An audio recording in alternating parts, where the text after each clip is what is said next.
and shadows in the darkest maze. Footsteps echo in the empty hall. Mysteries waiting on our call.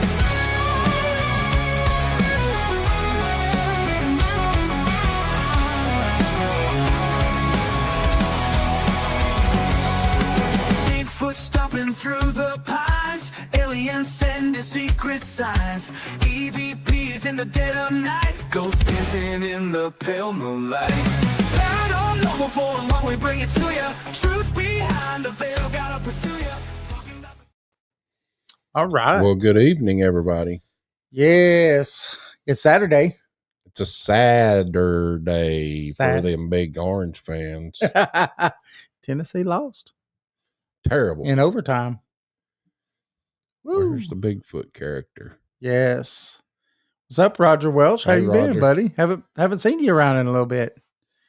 Yeah, we're gonna have a great show tonight. Yeah, we got Lori Copeland Wade. We've met her a few times at some of the festivals and stuff like that. We freaking lost. Yeah, Yes, Roger, we did, it's a Roger. Saturday. Like David said, we got Lori Wade. She's an investigator for the Bigfoot Field Researchers Organization, or the BFRO. Mm-hmm. She leads expeditions in and around Tennessee and Georgia, and also focuses on sightings in Alabama. And I think she's an Alabama fan. She You is wouldn't known, throw that out, would you? No. She is known for being a popular expedition organizer who picks good spots and gets action almost every time. And as a result, she has developed a large following, and Lori has shared some of her personal encounters with the creatures, including 2 sightings. She's also the creator of a Etsy shop called Bigfoot Me, where she goes to all these conventions and festivals and sells handcrafted products. Yes. So we're going to bring her on. Hello. How you doing? Hey, how are you? Good. So I Old hope Tide. hope. Yeah, I was like, man, he outed you quick, didn't he? Well, you know, You did. I'm That not was bad. fond of Tennessee myself, but Oh, dang. you ought to grow up in a Tennessee fan house. It's terrible. I'll tell you. You want me to tell you what's funny? I don't watch football at all. So Good. Yeah. I do not watch. You know, that's pretty common in the Bigfoot world that people aren't football fans. They're Yeah. either in the woods or football fans. I'm a little bit of both. Yeah. Roger Wells says, "Oh my, I may have to go now." No. Sorry. So, Lori, what kind of got you into doing, the Bigfooting thing and all that stuff? I wish I could tell you that. Let's check We're it. all kind of sick Uh-oh. anyway. I always believed in Bigfoot as a child. My mom, the first time I ever went on an expedition, I told her, and she's like, "Well, I'm not surprised you're doing this." And I said, "Why?" And she said, "You don't remember you used to get down beside your bed and pray, please God, don't let the Bigfoots get me." Wow. Well, after she said that, I'm like, "What?" And I kind of vaguely remember that. And that was before the $6 million man Bigfoot. So I couldn't have seen that. I don't know where I got it from. So I'm like, "Mom, did something happen to me that you're not telling me about?" She's like, "Not that I know of. You just used to pray that every night." So I don't know. And, I kind of believed it throughout my life and never did anything about it until one day my daughter called and she's like, "Mom, you've got to turn on the TV. There's this stupid show called Finding Bigfoot." Oh no. And then I was hook, line, and sinker. And then once I went to my first expedition, after the first day, I was like, how can I sign up for another one? I want to go again. I love it. I absolutely love it, even though my family thinks it's stupid. And my husband says I'm going through a midlife crisis, but I've been doing it for 13 years. It's a long crisis. Boy, you've been in crisis mode for a minute then, haven't you? I have been. Therapy. I need therapy. That's kind of like us and paranormal investigations, I guess. So, uh, Yeah. when you go out, what are some of the common equipment that you bring with you? Well, I always bring a thermal. Um, I really prefer to have just my eyes and my ears. I don't like a lot of equipment. Some of the people have EVPs and stuff. I use a sound. I can't even think of what I'm trying to say. A sound machine thing, so I can hear a little better. Like the But parabolic dish, yes, or thank you. I just couldn't even think of what it that's was all right. called at the moment. Me too. Ever since I turned 50, it happens, you know. Yeah, when you turn 60, okay. You have to remember everything. You can't remember a password for anything. But it's not, to me, it's not so much the equipment as to being in tune with your own senses. Yes. And we all have this sixth sense about us, and Mhm. you just have to learn to listen to that. And I know I can usually go into the woods and know right away if there's something there. And I can go in the woods and say, you know what, this area's dead, so to speak, and there's nothing going on. And I just learned to listen to my own thoughts on that. Yeah. Yeah. I could see how that would work. I mean, I get the same feelings when I go somewhere for a paranormal investigation. You know, Hmm. I'll know, yeah, this we're about to have a good night or not, you know. Yeah, I mean, you just get a sense of it. I mean, we've went to cemeteries and put up, um, lights, and we'll do the same thing and say, okay, if there's someone present, go ahead and turn the light on. And when the light comes on, we all scream because we're like, okay, we didn't expect that. Turn it off, turn it off. Uh, but yeah, I mean, especially when you're out there a lot, and I find peace in the woods. I really do. When I'm having an upsetting time or anything, if I can just go take a walk in the woods, I just feel better. Right. Right. So have you actually seen Bigfoot? Had a I've sighting? seen I've seen two. Both were nighttime sightings, but both were full moon sightings. Mm. And it was really quite bright. I can't tell you I saw their face because the moon was behind them, but both were about 60 yards away. Once was in 2016 in Kentucky, and the other was 2018 in Virginia. Never saw one in Tennessee, but I've heard a lot of howls, and a lot of commotion, and I found footprints, but I haven't seen one. Mm. Mm.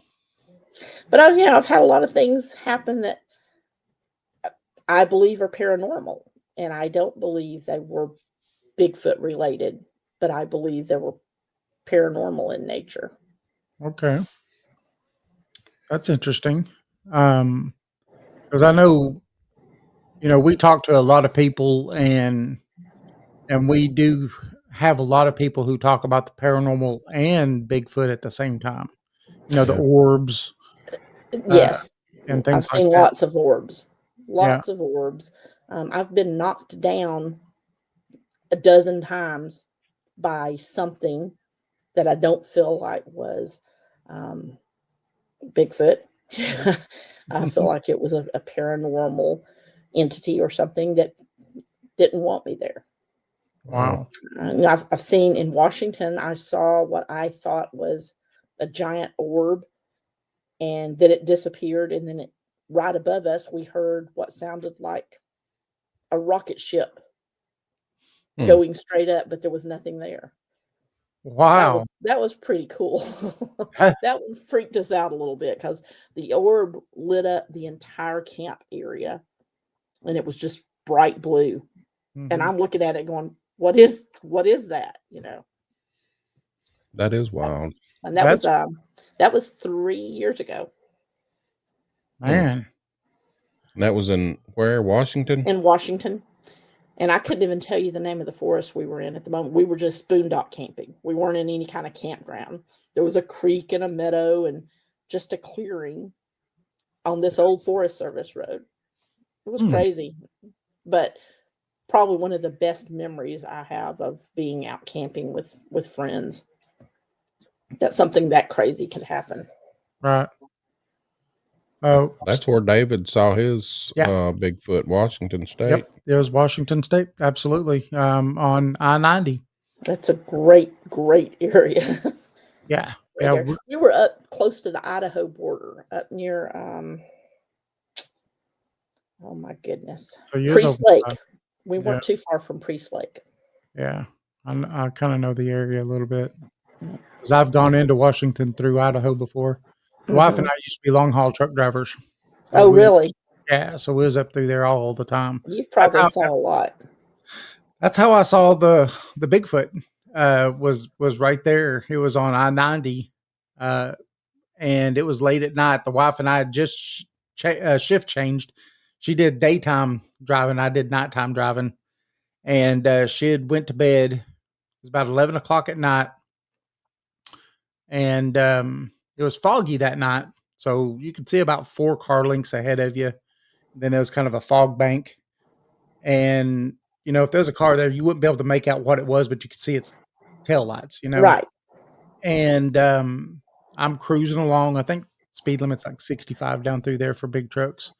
And but I'm just cruising along, and then all of a sudden, from the median, he comes up and he steps and he comes across the road and goes right back up the other side before I could get to him. He was that fast.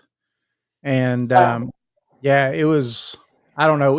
I think I drove for another 15, 20 minutes thinking about what just happened. Yeah. What could that possibly be? Yeah.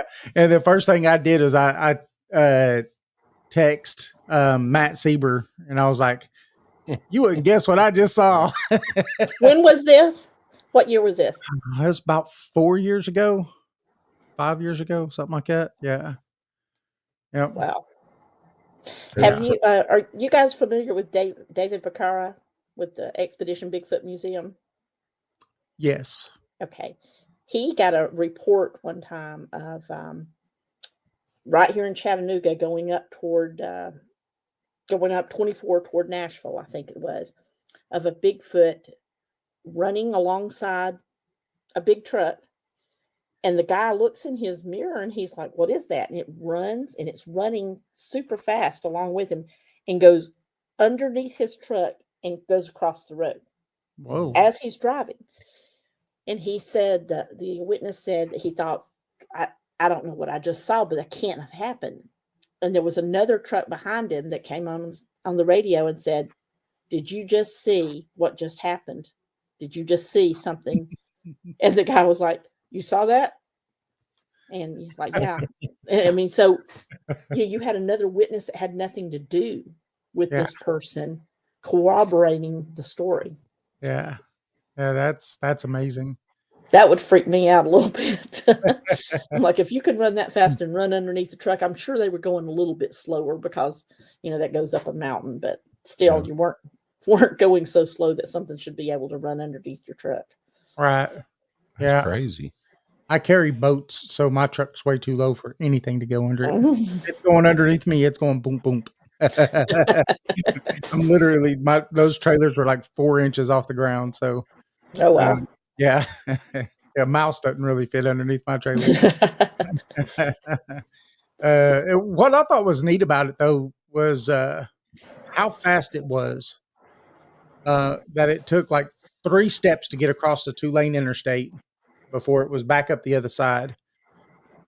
But how massive it was. I mean, I know I could have pulled over and had a face-to-face. If I rolled down my window, we could have had a face-to-face conversation. Well, isn't it funny how people talk about it? They talk about seeing Bigfoot just like I did. And they're like, did you get a picture? And it's like, you don't understand. You're not even comprehending what you're looking at, but you're looking going, what is that? Who is that? Oh my gosh. And by that time it's gone. Yeah. And then you're like, I know I was out here on this trail looking for Bigfoot, but I just did not expect to see that right in front of me. Right. And the first one I saw, we were walking on a trail and we came to this part and it was 3 of us. We just were being lazy and we're like, I don't want to walk anymore. I'm done. We always carry these little chairs and we pulled our chairs out. I said, why don't we just all sit where this trail makes a big turn. I said, let's just sit and we'll sit facing all different directions. So I pulled my chair out, and by the time I could even turn around, I looked, and if anybody knows me, I'm a control freak. If I told y'all we're going to face all different directions, you're supposed to listen to me because I want you to do that. And I turned around and I thought, which one of you went behind me? And I said, who is that? What is that? Oh my God. And about that time, it stopped and it turned on a dime and ran down the ravine. And all the little trees were shaking and acorns were falling. And then the coyotes started going wild at the bottom of the ravine. And the two guys that were with me, they looked at me and they're like, what did you just see?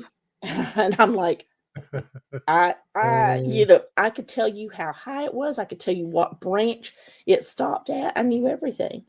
And then the leader of that expedition, which was Charlie Raymond, it took me 20 minutes to call him because I was just shocked. We're looking for us. Hey, we should probably let Charlie know what just happened.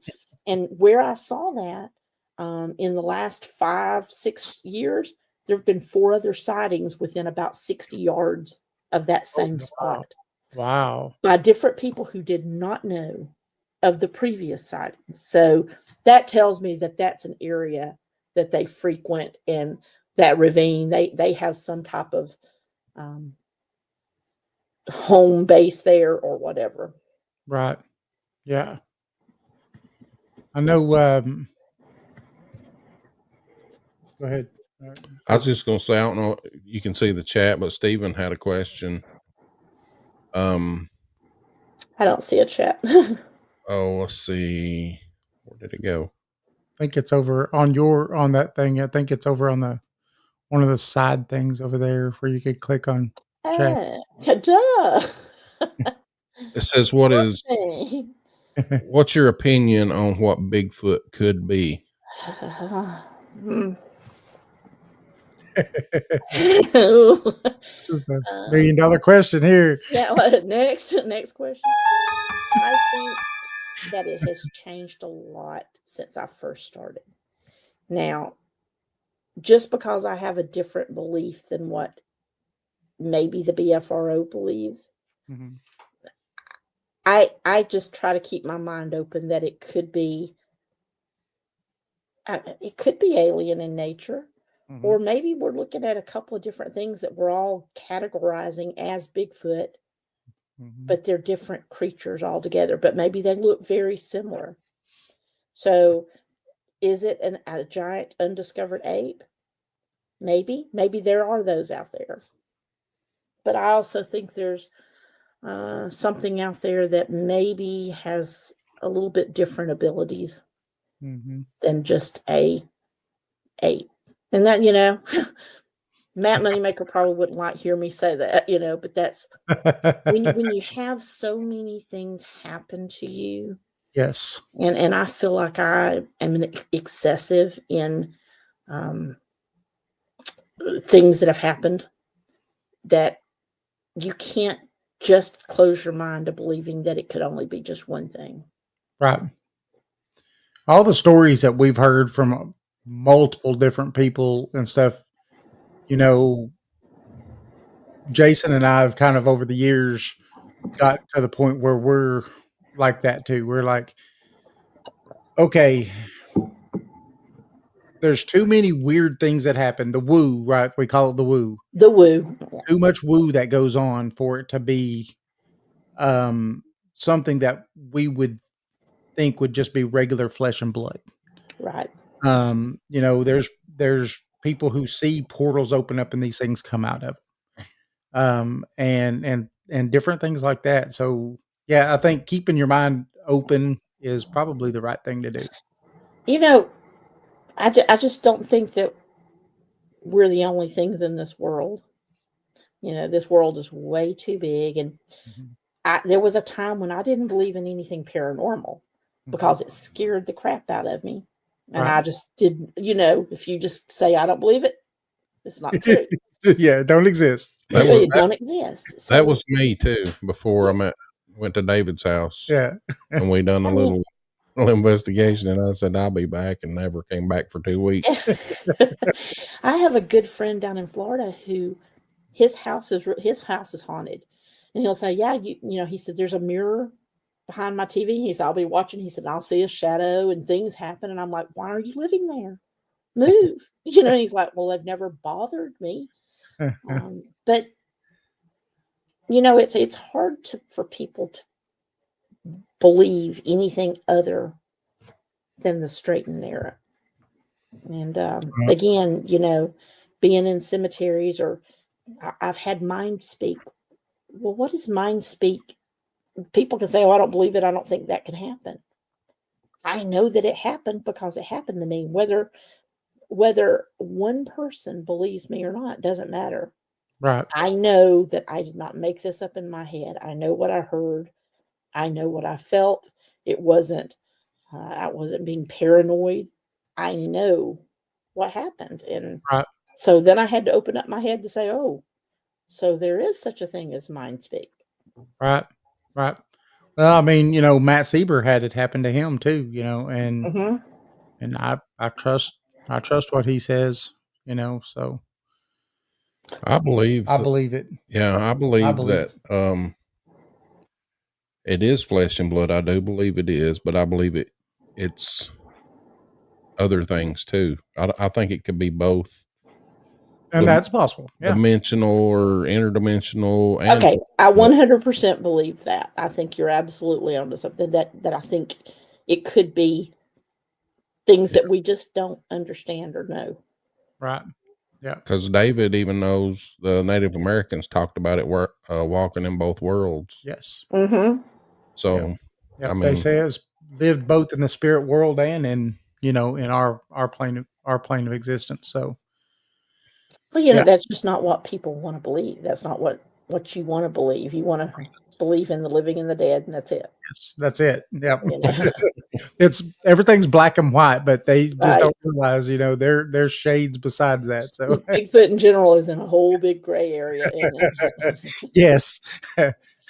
And unfortunately we lost a person that was, really big in the field that brought a lot of legitimacy to it this week. And Yeah, that's Dr. terrible. Meldrum, that's just so Yeah. sad. So Yeah, very it sad. is. It's terrible. We had a person in here. Roger Welch says that he was driving from Colorado through that corner of New Mexico, headed into Texas, and saw one that was off the road about 30 yards. He said at Wow. first he thought it was a horse. Yeah. Well, I just don't believe that thousands and thousands and thousands of reports are all lies or mass hysteria or Mhm. made up. Yep. I just don't believe that. I don't. Yeah. The anecdotal evidence is just too strong. Too many people like you have seen them and, witnessed it. And then you have the handprint, the footprint evidence and all the other evidence that's been given, and the DNA evidence that's been given, Yes. I mean, you can sit here all day long and say you're crazy and get laughed at. You just have to get to a point in your life that you don't let that bother you. When I found a footprint over in East Tennessee, and it's huge, and it was actually another one, but it had been raining, it was muddy. There's no way that somebody's going to tell me that that's human, because it was in the middle of nowhere. None of us were out there without shoes on in March, right? And it wasn't there when we walked down the trail, and then 20 minutes later it was there. Come on, yeah, that was a fresh footprint. Yeah, that's amazing. Not too far from here. That's one of my favorite places to go. We have a guy that has contacted me. Did he contact you today? Who? No. Okay. Maybe not. And he has some a place around us here that is getting a lot of activity, and he sent me like 5 videos today to watch, and they were pretty interesting videos, and he's wanting us to go out and do an investigation with him sometime. Mm. So we'll Be see. pretty cool. Yeah. I mean, We've you're always going to get some of those calls that are I hate to use the word crazy, but some of them that you just know they're just because I mean I had one time and they wanted me to come see these footprints, and the first thing they asked me was, can Bobo come? And I'm like, Bobo's not going to come from California over to Tennessee to see footprints that are in your fire pit. It's not going to happen.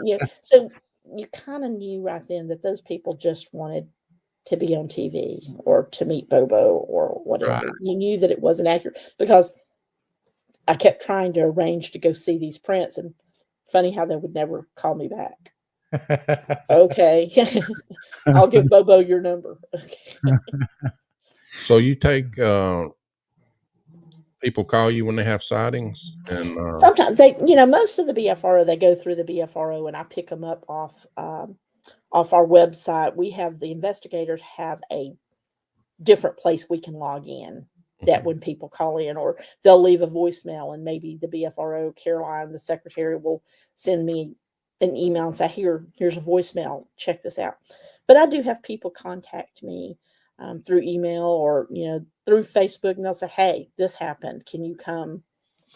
And sometimes I'll do that, outside of the BFRO. And sometimes it's legit and you think, okay, you may have something there. And then there's other times that just seems so off kilter that you have to wonder.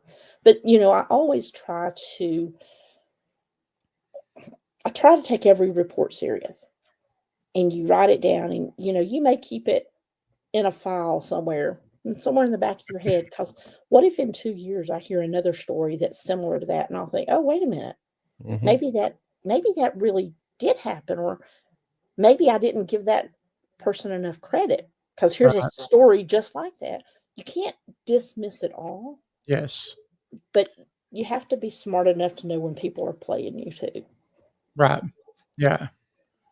I mean, write it down. You might find a pattern somehow, somewhere. Yeah. There's this one guy we know, and we've interviewed him. He's been on the show a couple of times, and he has a really crazy story. Oh, I know who you're talking about. But I mean, he is very adamant about giving cards out and wanting people to come and see it. And I've heard a story similar to his that wasn't as quite outrageous, but I mean, he's really serious about what he believes. You know who he's talking about. He's been at all these festivals and Bigfoot conferences. Stacy Hazlitt. Yeah, she's like, yep.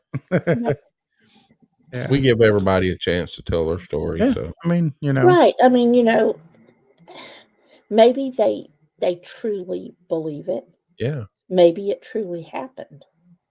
I don't know. Yeah, right. But sometimes I find that I'll use the word loners. Mhm. Those loners that really need some type of attention or some kind of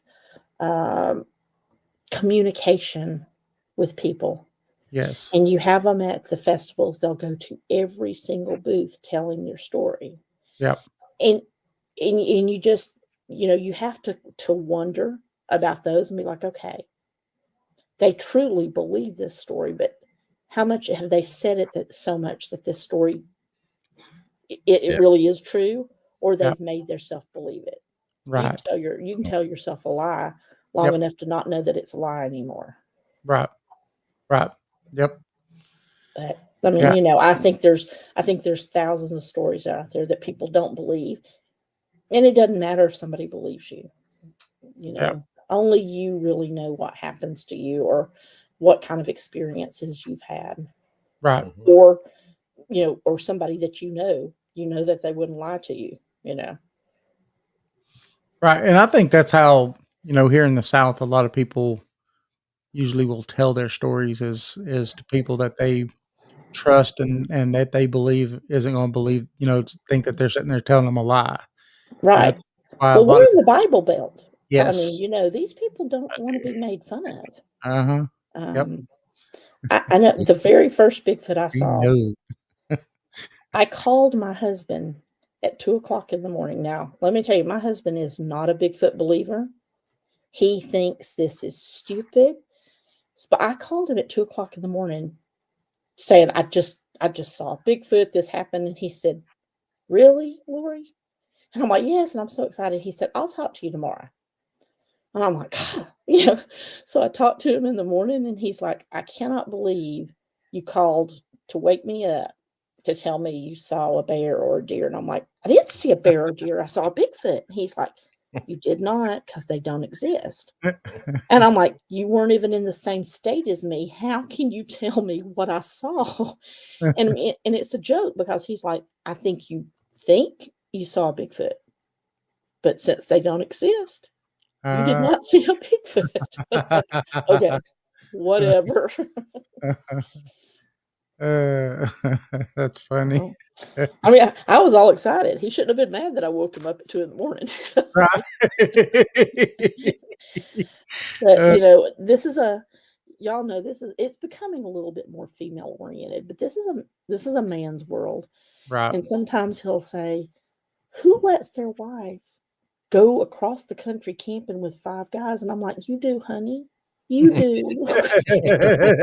I'm like, because these are my brothers. I said, they're not even men. They're just people. That's funny. Oh, that's funny. It's the truth. Roger says he'll have to move to another room.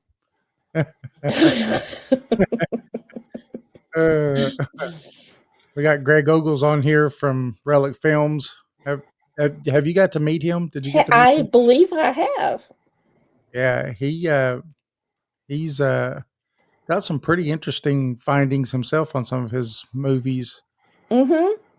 I think 2 of my friends have just been working with him recently. Yeah. Yeah, the last film he had, The Land Between the Lakes, is really good. Yeah. It's just amazing to me. Had something really close. One of them really close, growling at him. Yeah. And he even seen I'll have it. to watch it. That's exciting. Yeah. I'm one of those people that watch every Bigfoot thing there is, even those that are on, I don't know, some crazy station. And at the end of it, you're like, oh, that was like a 1. But I'll watch it. Yeah. Every minute of it. Ava Michelle saying it was a really great movie. It was a good movie. We bought his last movie before it came out, didn't we? Right after it came out. Yeah, it was right when it came out. And we got it in and popped I don't even have a DVD player. I had to take my laptop upstairs and plug it into the TV. Uh-huh. I don't have a DVD player anymore, but sat there and watched it. It was really good though. It was fantastic. You know what's really fun is going on an expedition and having these people all out in the woods and saying, okay, before we go out, we're going to have movie night, and showing them some Bigfoot movie. And some of them are like, I'm not going. And I'm like, oh, come on. It's just kind of like it's mood movies. This is going to set the mood for the That's rest. right. I had a lady one time, I kid you not, we're on an expedition and we start walking on the trails, and I'm really transparent. Nothing may happen. We may not even hear a coyote. You just never know. You can go to great spots, and on Monday it may be great, and on Tuesday you'd think there's no life there whatsoever. But we start walking down the trail, and she says, so which way do I need to look to see the Bigfoots? And I'm like, what? And she said, are they going to be over here on the right? And I'm like, this is not an Audubon zoo. I'm like, I don't know what we're going to see. But she was dead serious. She thought she was going to go on this expedition, and she was just going to walk down the trail and see Bigfoots in the wild, I guess like Jurassic Park or something. I don't know. But it was like, it doesn't work that way. I said, you can go out 100 times and never see anything. Yep. And then you could go out one day and be like, I wasn't even looking, and what was that I just saw? Right. Or what was that I just heard? We've got recordings of things that they're not a coyote. Yeah, right. It's not another human. And you're thinking, okay, that was totally unexpected. Yeah, and that's what we get in the paranormal field too. You know, you may go out to a place and nothing, and then you go out another day, then all of a sudden there's so much activity that you can't even believe what else going Mhm. on, you know. But I think that TV kind of sets these expectations for people that, oh, every time you go out, something happens. Yeah. And Not. when we go and we do our talks, Jason and I, to people about the paranormal, you know, that's one of the things we tell them is like, look, this ain't the way that it works in real life. You know, No, this is something it's that not. you're looking at getting into. You could go to the same location 10 times, and one out of those 10, you might get something. Right. Or like people who will watch those TV shows and they're like, oh, well, I got mad because they didn't even chase it in the woods. And I'm like, do you realize how many cut and edits there are? And that's TV for entertainment. Yes, they may be really looking for Bigfoot, but that's entertainment. It's television. Yeah. You Yeah. know, you know, if you want real live experience, you're gonna have to be boots on the ground Yeah. and not give up. I mean, and there's times that I've went time and time again, and I'll just say, please, God, just let me hear a barred owl, anything, because it's just been so quiet. Yeah. And then it's like, okay, there is life. I heard a barred owl. This is great. just because that's the way it is, you know. And different things affect that, you know. Could be anything from somebody logging in the area, or maybe Bigfoots do have a pattern or a track that they use at certain times of the year. Maybe they know when it's hunting season and they know when to really hunker down and not be anywhere that people can find them. Right. Yeah. You know, what was it that Stephen asked? Stephen's asking, what is the most interesting encounter that you've had while out researching?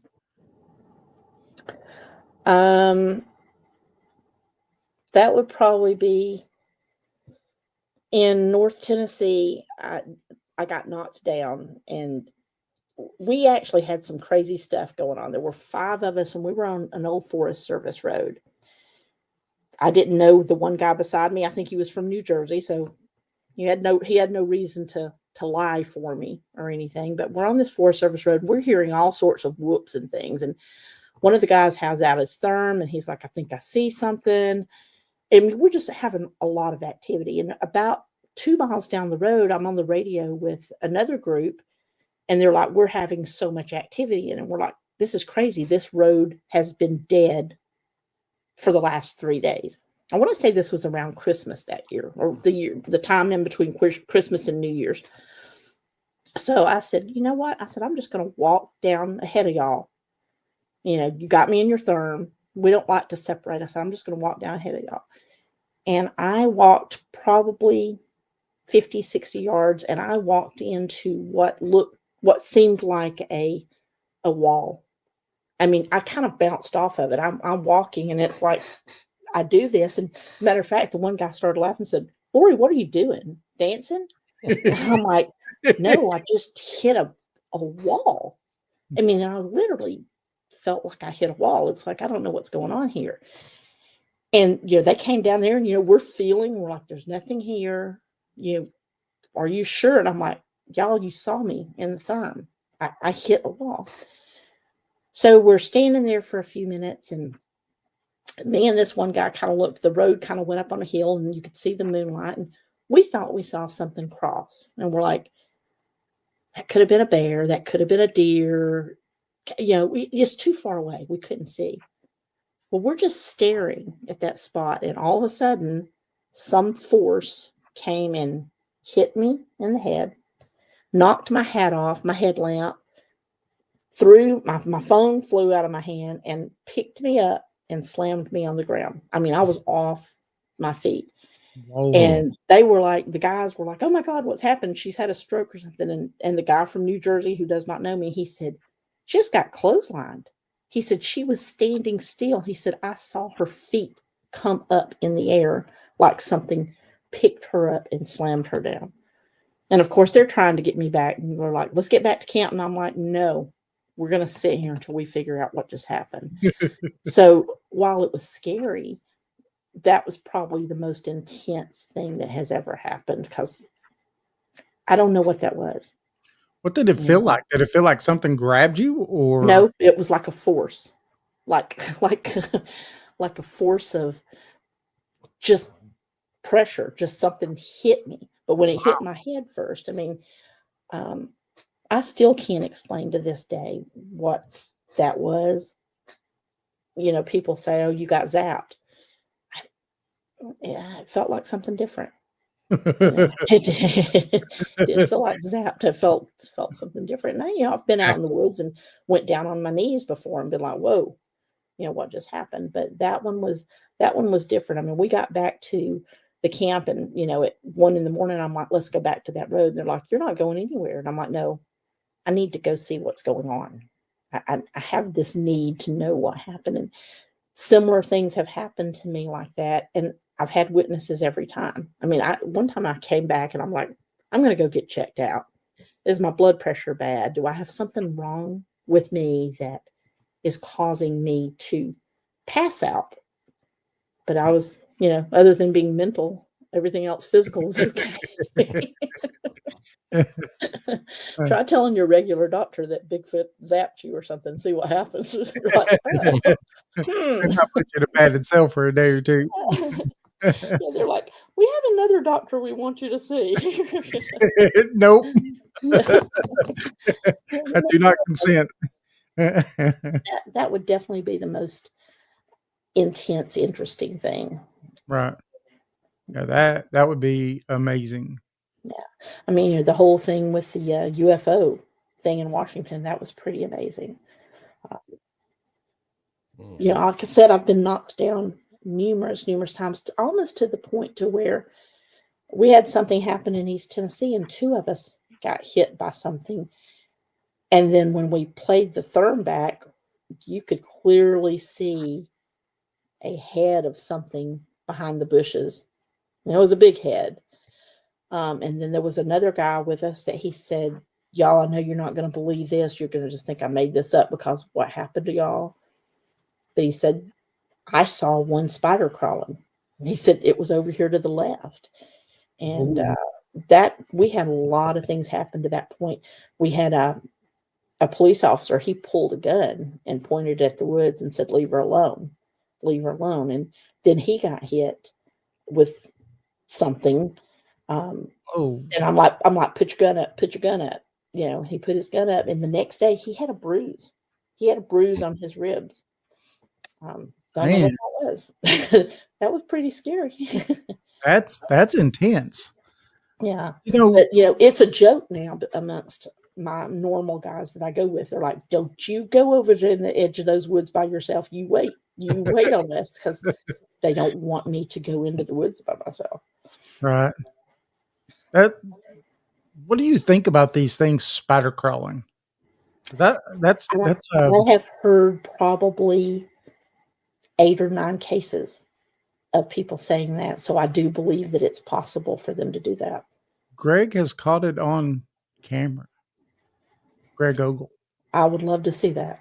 Yeah. I would love to see that, because the guy that told me what he saw, I'd trust him with my life. He didn't make that up. He didn't imagine it. He was freaked out, and he's a religious guy. And he's Yeah. like, "What I just saw did not look right." Yeah. I mean, to me, it's creepy. And I'm wondering if it's something that they do to try to, I guess, stay out of sight or something. It's Yeah, like I a mean, technique yeah, to, kind of like a military crawl. yeah, army crawl or something. Yeah. Yeah. Yeah. I see Greg Ogles in the chat says sure did. And if I'm not mistaken, on the video, you could see this orb. It's sitting there just kind of doing this, but underneath you see this thing's crawling towards them, and it's like the orb is trying to catch your attention so then you don't see him. It's very possible. Yeah. Gets me all excited, makes me want to go out in the woods, I think I'm gonna go out on my porch in a minute and call the owls in or something. our thermals are charged, and the night vision is charged up too, so we've never done a investigation for Bigfoot. We've never been Oh, on. you got to come with me sometime. Yeah, I tell absolutely. people, do you like camping? And they're like, yeah. I'm like, do you like hiking? They're like, oh yeah. And I'm like, throw night hiking and looking for Bigfoot in. It's awesome. Yes. It's awesome. It's so much fun. Whether you see anything or not, it's so much fun.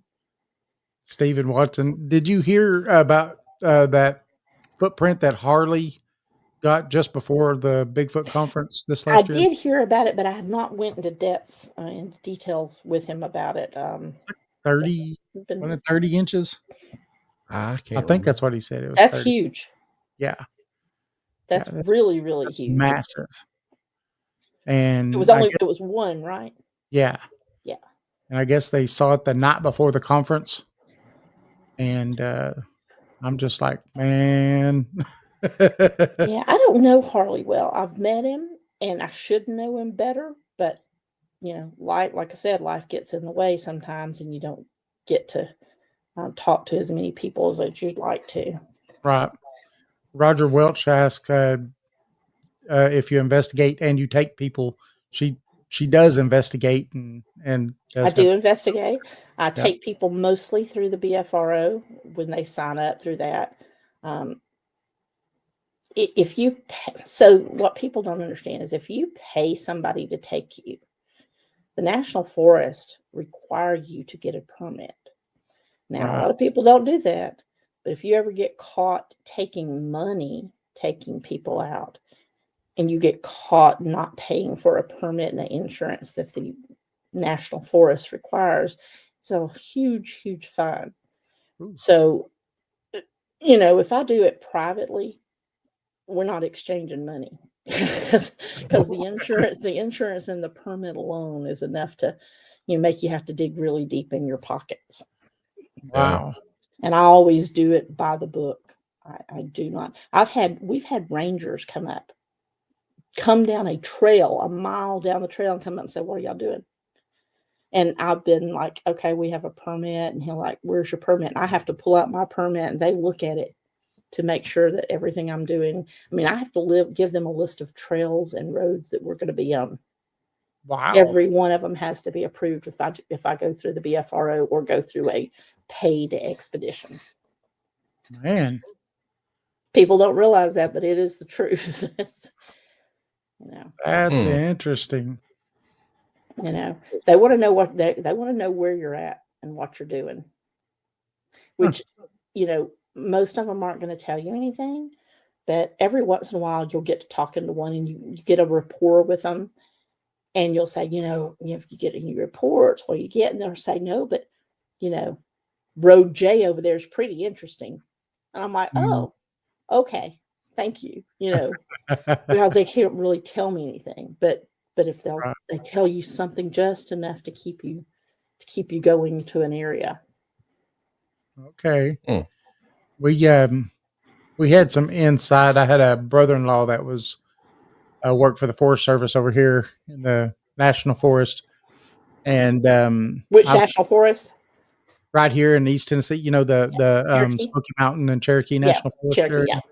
Oh, well, Cherokee's the biggest, so yeah, and he got information from his bosses on places for us to go and put it on maps for us for feral people. For feral people. Yeah. Feral people. All right. So have you ever heard about the little people? Yes. Has anybody ever told you about the little people? Now that's really big in Tennessee. People start talking about the little people, and I'm thinking, okay, I can only handle one entity at a time. You got really big ones or really little ones. I don't know that I can do those. Yeah, it's funny. The Cherokee talked about the little people too, didn't they? Yep. Yes, they do. Yep. They talk about the little people. There's all kinds of lore about the little people. So that can't just all be folklore. No. There's got to be, even if somebody made it up to begin with as a children's story or whatever. You can't have all of these people just coming up with stories. Yep. I don't know. I just don't believe that. I believe that For every one fake story, there's 10 real stories. Well, the Cherokee said that the little people at one point actually helped them win a battle. Really? Yep. That they actually helped intervene and actually helped them win a battle. So, Wow. yep. So they believe that they were real. So They probably are. I would think, Again, this is a big old world to think that yeah, we're the only ones here. yeah. Well, yeah. Have you and seen the recent UAP hearing and the video? oh yeah, Yeah. That is wild. Yes, it is. I mean, look, it's not been that many years ago that the government had to come out and say, okay, UAPs, UFOs are real. One day they're going to come out and say, okay, here's what we know about Bigfoot. yep, Yeah. I truly believe that they're going to come out and say it. And it may be stuff that we don't want to know or we don't want to believe, but I think they have a lot more information on it than we think they do. yeah, yeah. I believe that too because when Mount St. Helens erupted, there was stories after stories after stories on Mount St. Helens and the rescue efforts that went on to help the Bigfoot up there Yeah. with the military. Right. And It's so, people. Why would people have even made that up? Wouldn't right, that would be a crazy thing to make up. yes, Especially if you're in the military and was there. Why would you make that up? yeah, no, mm-mm. That's crazy. It isn't, and from multiple people, have relayed from their points of view as things were going on, about these rescue efforts and stuff. So, I mean, I do believe that the government does know more than what they're saying. Yeah, I'm 100%. sure they do. 100%. Agreed. What do you think is the most active areas? Do you think that it is the Pacific Northwest, or do you think that we have just as much activity down this way? I think we have just as much activity per capita in the Appalachian Mountains Mhm. as the Pacific Northwest does. Right. I truly, truly do. And I think Missouri's kind of a hot spot too for some reason.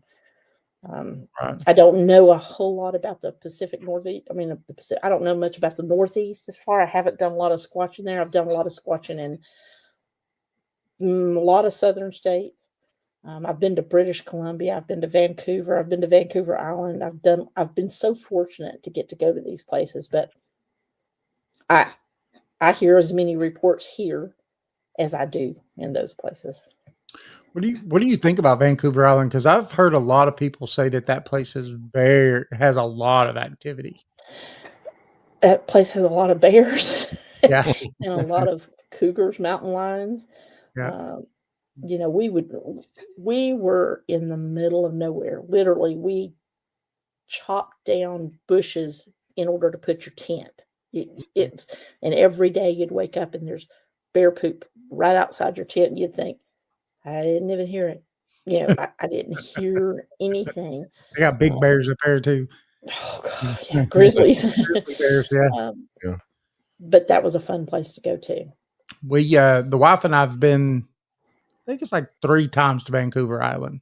Where'd you go? What part? In the big truck. Oh Lord, my wife, maybe she'll chime in here, but I don't remember. We're dropping off boats because that's what we did on the big truck. We'd come in What through kind of boats do you deliver? like Mastercraft, Malibu, Skier's Okay. Choice boats. So those ski boats, so Mhm. wakeboard boats usually. But we would go in through BC and then catch the ferry from BC Yeah. over into Vancouver Island, and Yeah. I'll tell you that's crazy. It being a Yes, it semi, is. and you drive in and you board onto this thing, and then you have to go upstairs. Now, I will say though that the food on those things are not bad, and it's like a little over a 2 hour trip over there. So Yeah. So the first time I did that, we took the ferry and we came in through the north part of Vancouver Island and drove down. So we got to see a lot of it. The next time I went, I came into Victoria. okay, and just came in through that place and went I guess the west coast of it. No, the east coast of it. I think the only time we went in through Victoria was because we missed the last one that was going to the other place.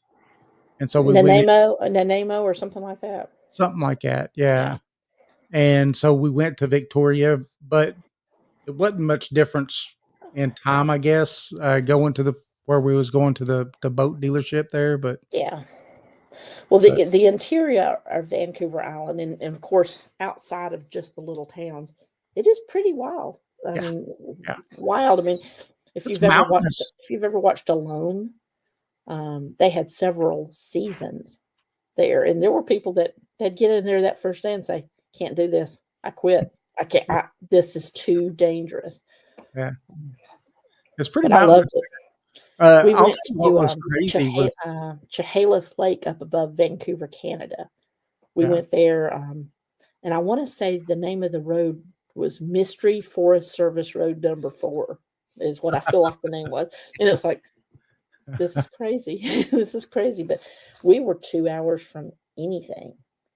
That was a wild, wild place. You had these tree stumps or these trees that had fallen over that were taller than your tent. You know, you couldn't even see over. You just backed your tent up to this tree. And that was a cool place. We heard a growl there one night that we could not explain, and it was on the other side of these fallen logs, and we were all scared. You know, we were just like, I don't want to go around those trees. You know, I don't want to do it. I don't want to do it. I know that the First Nations people there talk a lot about the Bigfoot activity all up and through there. Oh, I truly, truly believe they're in that area, without a doubt. Yeah. What do you think about Todd Standing? His evidence? I think Todd probably had some really good evidence. And I think Todd made the mistake of needing the attention and doing the things he had to do to get the attention. So therefore it made him non-believable in the Bigfoot world. You know, liar, liar, pants on fire. You know, you're not going to be believed anymore. But I do believe he had a great area. I think he's still got a great area, and I think he probably had some real evidence. I happen to know 2 people that have went on it with his little expeditions, and they're like, "Oh, we don't want to tell you that we went." And I'm like, "Why? I think it's great. Have an open mind. Go with him. That doesn't make you a bad person. Go and see what he has to offer." I know he's taken quite a few people on those expeditions. Yeah, I mean, like I said, I know 2 different people that went, and one person said it wasn't what I thought it was going to be. We didn't go far enough in, and the other person was like, "Man, it was great. We walked 6 miles one day, and we walked 6 more miles the next day, and we camped, and you know, you had the bare minimums." And it's kind of funny. You go on the BFRO expeditions or any expeditions, and people aren't really willing to be remote or be without amenities. You know, they're like, "Do we have power? Do we have showers and bathrooms?" And I'm like, Am I going to get cell service? Yeah, it's like, no, we don't have cell service. Got the moonlight and the creek. Yeah, that's right. It's like, there's a bathroom. Look how many of them we have. I asked that question because I've been watching some of his stuff recently, and some of it looks really good to me. I mean, you know, I agree. I agree, but it it'll take a lot for him to get respect in the Bigfoot world now. Yeah. It just will. Yeah. You know. Roger Welsh says the potty tree. It is the truth. The second tree on the right. No. Stephen said, "Oh Lord, Jason, the question's going to open up a big old can of worms." That's a good question. You know, the wife and I have driven all the way to Alaska, and what do you think about like Portlock and the stories of up and through there and stuff, of how Bigfoot's, you know, this Do you think the further northwest that you get like that these things get meaner? Because it seems like I you get a lot of I believe that, like, just like people, I do believe you have maybe a different temperament, um, and maybe even different sizes. Because think about it, they're in a whole different world up there. Mhm. Um, Down here, you have more people. They have a lot more space up there, and they don't want anybody encroaching on their area. Right. So Yeah. yeah, I do think that they're probably meaner. They say in the north that they're bigger for some reason. I don't know, but typically the ones in the south aren't quite as big as those in the north or the Pacific Northwest are told to be. Wow. Yeah, Have you got them stories from Port Lock where they abandoned the whole settlement. town Yeah. settlement Mhm. because the people were getting ripped apart by something. By something, right? Something. Yeah. Right. Um, I know another guy who is from Alaska, and he is brought to tears every time he tells you about his encounter. Mm. And for the life of me, I can't. I told y'all I'm old. I can't think of what he called it. And he didn't call it Bigfoot. Whatever the lore, the name was. But I Mhm. mean, it brings him every. He can't even look at you. He has to write it down and read it because he can't look at you and tell you the story. And every time I've seen him do it, he's in tears. Wow.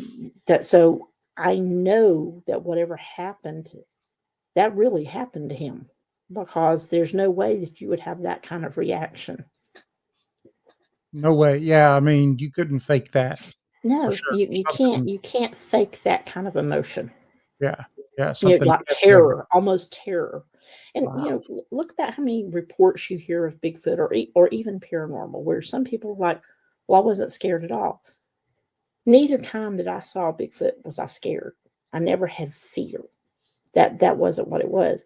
But then you hear other people that says, "Oh, I was scared to death, and I can't live with this because I'm so scared all the time." Well, I didn't have that. Yeah. And when I had the mind speak, that was actually after three of us saw the Bigfoot. There were five of us on the trail. Three of us saw it from different vantage points. We were Mhm. all spread out maybe 75 yards or whatever. So three different people saw it. We're all excited. We're trying to get measurements. We're trying to see how far was it? How big do you think it was? What did you see? You could see the hair hanging off the arm. Mm. But we decided we were going to continue walking. We walked a little further and we got right to this point where the trail was going to turn. And all I could hear in my head was, "Please stop. Please go away." And Wow. I'm like, "What?" And I heard this, and one of the guys said, "What's wrong?" And I said, "I'm not going any further." And they're like, "You don't appear scared." I said, "I'm not scared, but my sense is that they're saying, 'This is our home. You've already seen us. Please go away.'" That's how I felt. And, they looked at me and they're like, "Lori, you've never told us a story before. You've never acted like this. And if you're telling us we shouldn't go any further, we'll turn around and go back." And, once you see one, you want to keep investigating. You want to get Yes. more evidence. But I told them, I said, "Y'all can go. I'll sit right here and wait on you." And they're like, "Nope, if you're telling us not to go, we're not going." And we turned and left. Um, Wow. I did not imagine it because I wasn't scared. I wasn't walking thinking, "Oh my gosh, I don't want to go any further." No, we were just walking, going, "Oh man, this is great. This is great." And I just kept hearing, "Please stop. Please go away." Mm. Wow. And, and I did. Right. I said, "Y'all can have it. I'll go back to my car." We had a guy, we was set up here at an event here in Loudon, and had a guy come up to us and talk to us about something that happened to him in Cityco. He was hunting. He used to hunt there all the time. That place is crazy. Yes. And he said that one night he was surrounded. He was in his tent, and he said he was surrounded by these things all night long. And he said when it got daybreak, he broke his tent down, and he said he'd never been in the woods a day after that. He said he hasn't gone hunting again. Scary. You know, in Citico, the one thing that I remember, and I want to say this is near Double Camp. Mm-hmm.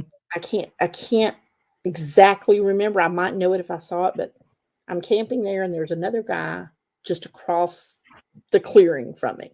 He is snoring loud, but something woke me up. It's like 3 a.m. And I just kind of sit up, and I'm like, and at that time I was sleeping just in a sleeping bag. But something woke me up, and I woke up, and you sit there for a minute, and you're listening, trying to see if you hear something. And I didn't hear anything, but I thought, well, I'm just going to look out. So I leaned up, and I unzipped my tent, and something, at the time I thought it was a bear. Afterwards, I don't know. Something was sitting outside my tent, a dark shape, sitting, and I was like, oh my God, it's bear. And I just zipped it, and there are bears there. So, Yes. And I just zipped it, and I got back over, and I'm just like, oh my God, I'm scared, and I went back to sleep. And it never occurred to me that it might not have been a bear. Mm-hmm. I don't know what it was, but there was something, and what woke me up? Yeah. Why did it wake me up? Why did you wake up? Why did I just wake up randomly? Mm-hmm. Another time, this was this was probably back in 2018 or so.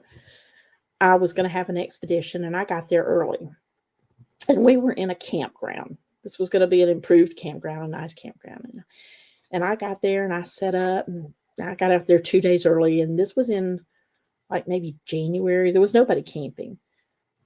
Well, lo and behold, this old couple came up in this, $400,000 RV. They're really, really nice. And I'm thinking, I'm cold in my tent. I've got this nice RV. But anyway, they decided to come make friends with me. So, they're like, oh, Lori, you can come eat with us. You can do whatever. And I told them, they said, what are you doing here by yourself? And I just told them. And they're like, oh my goodness, and you can't by yourself. And I said, yeah. I said, I've got people coming in a couple of days. So that night, I like to leave, if I'm by myself, I like to leave a fire going when I go to bed so I can just see it flickering. Mm-hmm. So I left my fire going. And again, 3 or 4 o'clock in the morning, I wake up and I'm like, what's going on? Why am I awake? I unzip my tent, and on the other side of my fire are like 6 coyotes looking toward my tent. Whoa. And I'm like, holy crap. I zip my tent, and I reach for, at that time I carried a gun, and I reached for my gun. I'm like, this is crazy. Well, they went on. I guess they went on, and then I heard them howling, down toward those people's camper. Went to sleep. The next morning I get up, and I'm out at my car, and the little old lady runs over there going, Lori, are you okay? And I'm like, yes. Why wouldn't I be? What's going on? And she said, well, when those coyotes started yelling, early this morning, we heard those 3 loud pops right behind our camper. We thought you shot at them. I'm like, what? And she's like, yeah, we heard these pops. It was like, no. She goes, did you shoot at them? I'm like, I did not shoot at them. And you might have heard a Bigfoot. You might have heard tree knots, because I said I wouldn't have shot at them in an improved campground.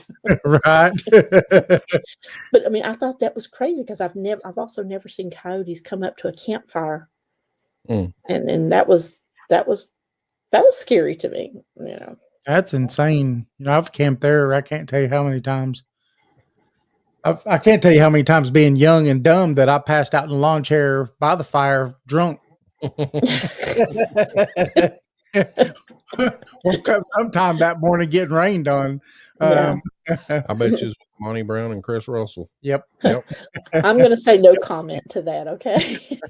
Been there and done that. That's one thing I'm adamant about is like, you cannot drink at all. You know, if you want to come have a beer after we're back in at 2 or 3 in the morning, you want to have a beer by the campfire, fine. But you will not have any alcohol prior to us going out. Not going to have it. Yeah. Well, you don't want to get No. kind of inebriated and be No, out there. or even with guns. I'm like, you're not allowed to have guns. They'll say, oh, yeah, we don't. And I'm like, I know you got one on your leg. Yep. And they're like, how do you know? I'm like, I see it in your boot. So I need to know if you have a gun, because you're not, you know, I don't want anybody out there with a gun and panic. You know, I want to know exactly who's got a gun and where it's at, and you know. Steven says that double camp is it's closed now. It's got is it? 3 blocks blocking it. Yeah. Yep. I haven't been in a long time. But that was one weird time. He said that Matt Siebers looked into a nest that was there, and that's right below where Jeffrey's Hale is and the witch's cap. And yeah. Steven said that they seen a Bigfoot up there just a month ago. Oh, wow. Yep. It makes me want to go now. Yep.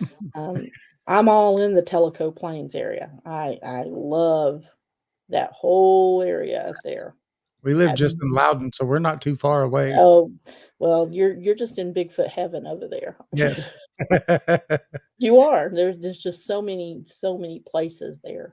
Yeah, we've got the Coogee Booger just 10, 15 minutes away from here. Yeah, I live right across the field from it. Yep. Really? Yeah, it's a place where when we were in high school, it was like an old creepy road that you took your friends out and done and snipe hunt. Yes, yeah, something like snipe. that. I went snipe hunting too with the Boy Scouts. But they have go ahead, tell them. I was just saying that they've got a well there, and supposedly there was a girl that drowned there, a little girl. So people see her spirit there. And a lot of people have seen what they call the Coogee Booger, but it's a Bigfoot there. We know one person that we went to high school with that actually has a pretty good story on his Facebook page, isn't it? It's on his YouTube channel. It's a YouTube channel that he tells the story. Yeah. So I'd like to hear that sometime. You know, I also believe that Cades Cove has Bigfoot in it. I really do believe that. Yeah. Yeah, Stephen, he's with Arcane Discoveries, and he's seen a lot of stuff. He could show you places. He's got a lot of stories. Well, I'd love to go, and I'd love to hear them all. Yeah, he says I could be your guide. He goes, that's my home. I'm always willing to go. I'll just bring my grandchildren along with me. Say, okay, Nana, we got to go on a field trip.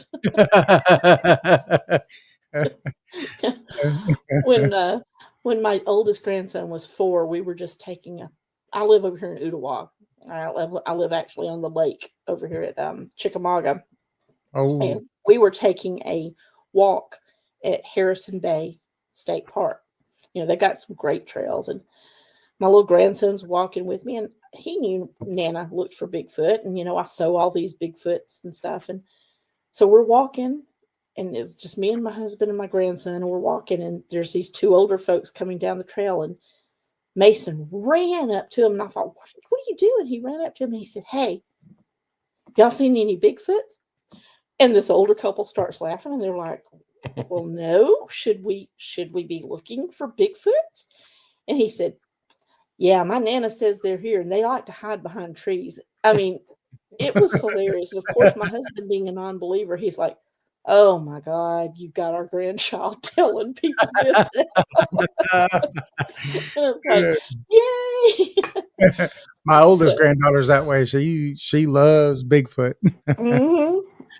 What's not to love? Yes. What's not to love? I could see your husband now just bowing his head and doing that stuff. Let me tell you another little thing he does. So he works in corporate America, and we have to go to these big things sometimes, and he gets bad. And he says, Lori, we're all dressed up, and he's like, Lori, please do not talk about Bigfoot. And I'm like, I'm not going to. I'm not going to talk about Bigfoot. And he's like, please don't talk about Bigfoot. So he goes to the bar, he gets us a drink, he comes back, and there's all these people around me, and we're talking about Bigfoot. He's like, I told you not. And I said, I didn't do it. They asked me. I didn't bring it up. And he's just rolling his eyes and going, stop asking her these questions. I'm sick of hearing it. So you're gonna have to take him up with you one time to make him a believer. He's never been with me. He's just like, I'll go hiking with you, but the first mention of Bigfoot, I'm leaving. He's like, I'm not doing that. To each his own. He likes to fish, and I like to hunt Bigfoot. Okay. Maybe one of these days he'll be out fishing, and the Bigfoot will get hungry for a fish too, and he'll see one. He might be the one that attracts the Bigfoot, because I believe they do choose who sees them and who don't. He might be that one. I'd take him. I think she froze up. Oh, there we go. I got you back. I was like, it just froze up for a minute. So, have you got any more stories or more good stories? Yeah. So I was in Wisconsin. This was way back in the beginning, and some people had came up to our campsite and said, "Hey, are y'all Bigfoot hunters?" And we're like trying to play coy, going, "No," and they're like, "Y'all all got Bigfoot stickers on your vehicles," and we're like, busted. Like, I guess we are. So they're telling us about there's this lake. There's a lot of lakes up there, but there's this little lake, and they're telling us about. And they said every time we're fishing, whenever we get over toward that little island, we just keep hearing lots of noise and like monkey sounds and stuff, and rocks get thrown at us, all this stuff. So we're like, that's interesting.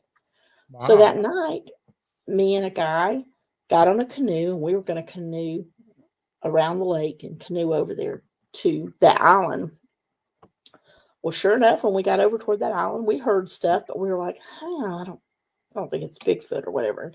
This is dark. This is a non-motor boat. You can't have any gas motor.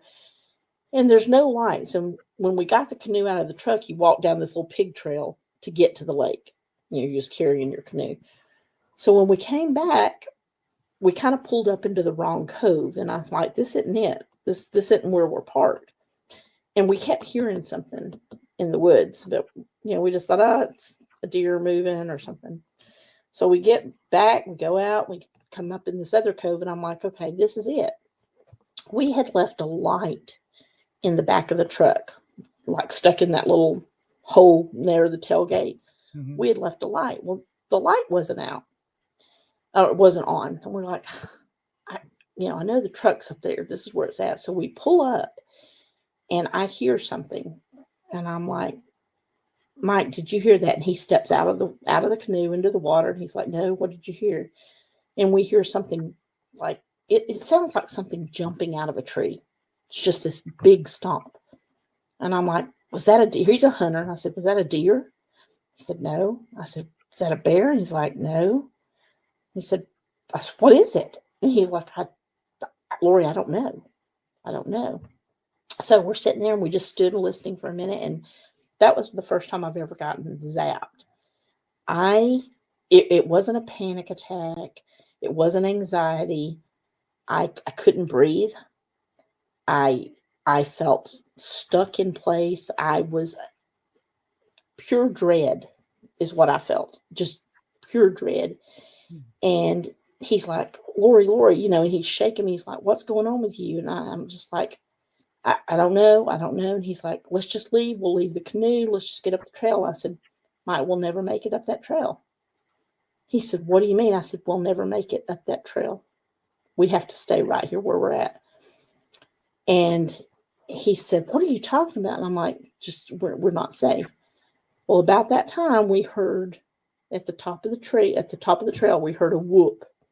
And then we heard, right from where we were standing, we heard footsteps go up the hill and over toward the truck.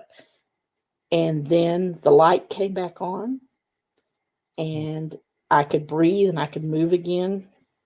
And we picked up that canoe and we got up to the truck. We threw it in, and I jumped in his truck and locked the door and wouldn't let him in. He was like, "Oh, let me in." I'm like, "Nope, nope." But I mean, it was pure dread that I felt, just utter. I'm not going to make it out of here alive. Wow. And he says, and he's been squatching for, I don't know, 20 years, and he said that is the only time he's ever heard a whoop. You know, like what he really thought. I don't know what that is in him. Like I said, he's a hunter. He ex-military. He's been a lot of places, and he just said, I don't know what it was, but I feel like I know what it was. What I think is that there was an adult, and then that was the juvenile down toward us, and it had been watching us and following us. And then when we stopped and got out, it was just a little too close, you know. Do you think that was the parent that caused what happened to you, or the? Yep, I do. Yep. I Parents do. that are too close to my kid. Yep. Yeah. I mean, and any parent is going to be that way with their kid. You know, if you had that ability to stop somebody in their tracks, you would too. Yeah, absolutely. Man, that's wild. crazy. Then the whoop was, "Get over here, boy." Yeah, that's exactly. I want to tear your butt up when you get home.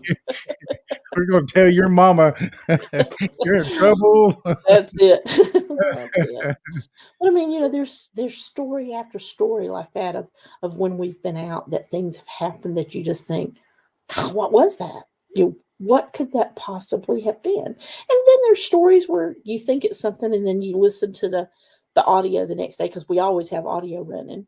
And you listen to it and you're like, oh, that was a coyote. You know, that really was a coyote.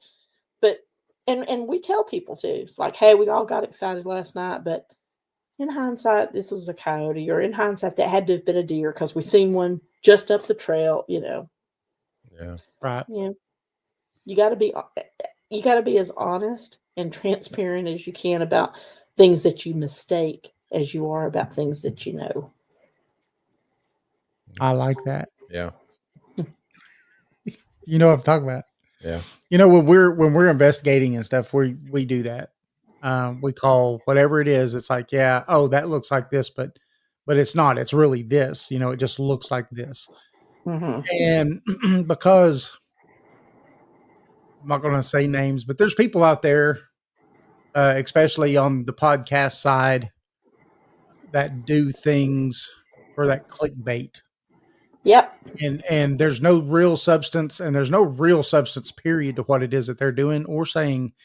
And you could see how fake everything is.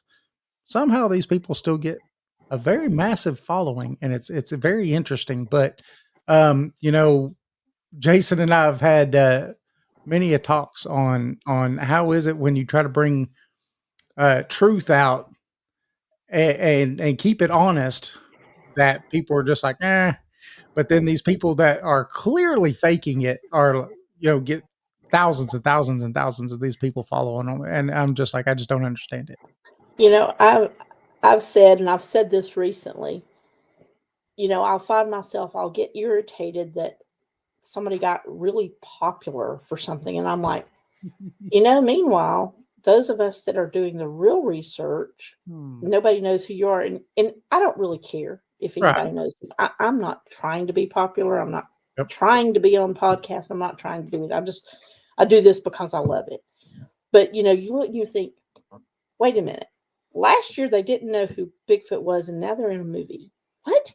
Right. It's like, what am I doing wrong here? But that's always going to happen. And, you know, on expeditions, or even just in our research, you know, there's friends of ours even that we kind of make fun of, and we're like, oh my gosh, it's Bob. Everything's a Bigfoot to Bob. You hear a stick break, it's a Bigfoot. It's like, no, it's not. I stepped on that stick over there. You know? That was me. Yeah, it was me.